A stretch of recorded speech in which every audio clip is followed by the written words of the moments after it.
ये होली उस समय की है जब द्रौपदी का चीर खींचा जा रहा था और भीष्म पितामह चुपचाप बैठे हुए थे, तो द्रौपदी अपने ससुर से एक बात बोली है, महाराज आरे ब्रह्मचारी जन्म तक ससुर ब्रह्मचारी, ब्रह्मचारी ससुर ब्रह्मचारी।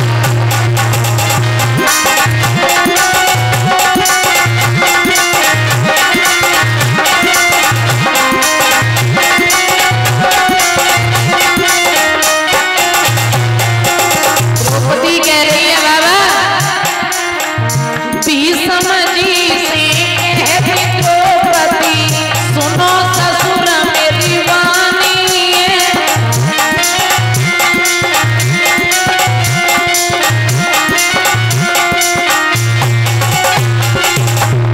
अरे तुम जीवित मेरे सन्मुख बैठे है रही है जातानी है,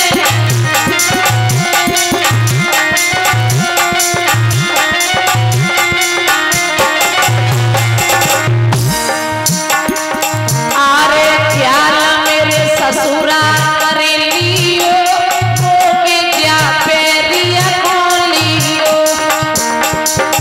आरे द्रौपदी बहुत प्यारी है सभा में होती भारी है, सोई भैया रे दूध लजाए माय अपनिया,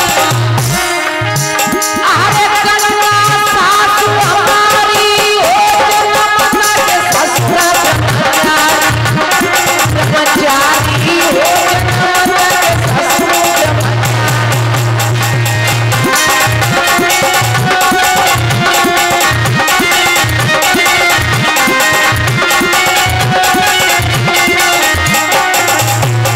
द्रौपदी कह रही है बाबा तारे प्यारे सन्मुख पकड़ पिताजी तू शासन खींचे साड़ी,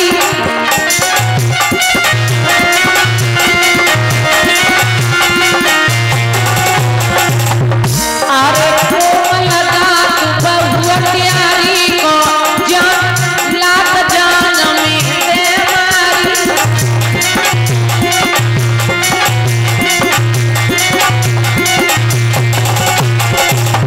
सोई राम हरे जो साड़ी खुल जाए सभा में, मैं मरूं शर्म की मारी हो जन्म तक ससुर ब्रह्मचारी, ब्रह्मचारी हो जन्म तक ससुर ब्रह्मचारी।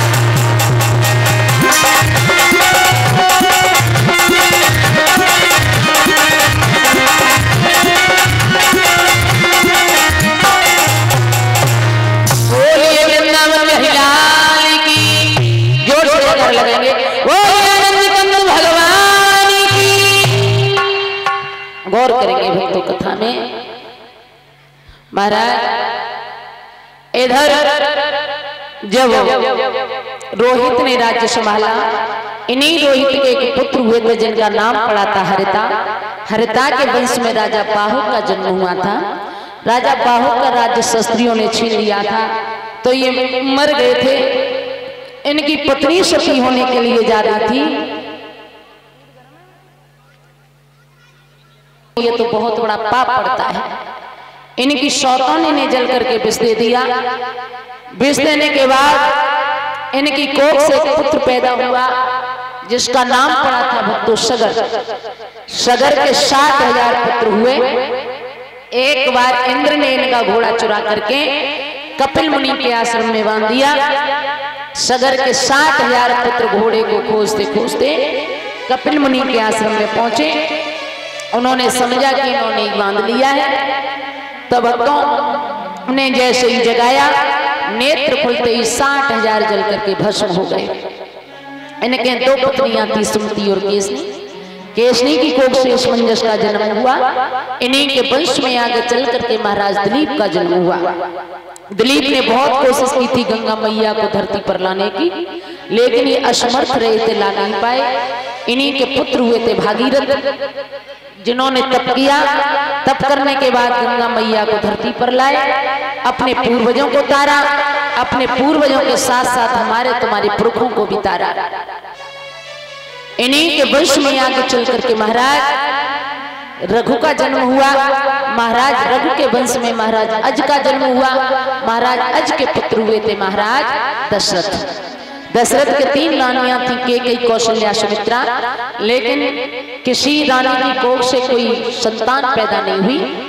इन्हें बताया गया कि अपने यहाँ पर एक यज्ञ करें तो घर में पुत्र प्राप्ति हो जाएगी। यज्ञ किया, कटोरे में खीर लेकर के उत्पन्न हुए। जवाब दिया रानियों को खिला देना तो पुत्रवती हो जाएंगी।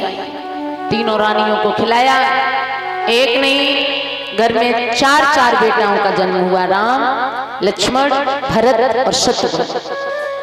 कुछ बड़े हुए तो राम लक्ष्मण को विश्वामित्र अपने साथ ले गए। इधर एक जनकपुरी थी जिसमें महाराज जनक रहा करते थे। महाराज जनक के राज्य में सूखा पड़ गई थी, तो ये बताया गया था कि राजा और रानी दोनों मिलकर के हल चलाएं, इनके राज्य में बारिश हो सकती है। राजा और रानी ने मिलकर के हल चलाया तो भक्तों जमीन में एक घड़ा मिला, घड़े में एक कन्या मिली, उससे ही अपनी बिटिया मान लिया था, उसी का नाम रखा गया था सीता। एक दिन की बात, सीता जब आंगन में घूम रही थी, एक धनुष पर नजर पड़ी, जिस धनुष को कोई हिला नहीं पाता था, मैया ने उठा करके एक जगह से दूसरी जगह रख दिया। तो जनक ने प्रण किया, जिस महावीर की महाशक्त जो धनुआ तोड़ गिराएगी, बस उसी वीर को निर्विवाद जानकी विवाही। पत्र लिया, हर देश में हर राजा के पास पहुंचाए। एक पत्र विश्वामित्र के पास गया। विश्वामित्र ने कहा राम हमें जनकपुरी में चलना है, महाराज जनक के यहाँ स्वयंवर है। चलते आए, रास्ते में राम की नजर एक पत्थर की शिला पर पड़ी, जिसका आकार एक स्त्री जैसा है। राम पूछने लगे गुरुवर ये स्त्री लग रही है, ये कौन है? जवाब दिया ये गौतम की पत्नी अहिल्या। पत्थर की कैसे हो गई? बोले अहिल्या बहुत सुंदर थी और इंद्र ने अहिल्या की सुंदरता को देखा तो ईमान खराब हो गया। चंद्रमा के पास गया,